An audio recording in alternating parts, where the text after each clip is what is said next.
ስለዚህ ፖድካስት ከልጄ ጋር በጣም ብዙ አስተማሪ የሆነ እኔና ልጄ ብቻ የምናወራበት ነው። ከዛ ፊት ራሳችን እናስተዋውቅ፣ ምክንያቱም የሚያቀል ሰው ብዙ ላይሆን ይችላል።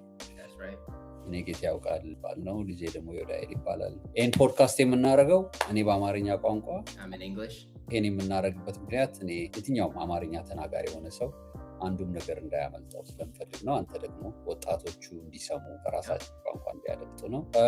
በጣም ብዙ ቶፒኮችን ነው የምናነሳው። ቶፒኮቹ በልጅነት እድሜ ጊዜ ያሳለፍናቸው ናቸው፣ ሶልቭ ያደረግናቸው ወይም ያላረግናቸው ሳይደረጉ ይህንን ፖድካስት ለመጀመር ስናስብ ሚልኪያስ ምዕራፍ 4:6 ላይ ቃሉ የሚለው መጥቼ ምድርን በእርግማን እንዳላጠፋ እርሱ የአባቶችን ልብ ወደ ልጆች የልጆችን ልብ ወደ አባቶች ይመልሳል። እርሱ የተባለው ስለ ጌታ ኢየሱስ ክርስቶስ የተነገረ ትንቢታዊ ቃል ነው።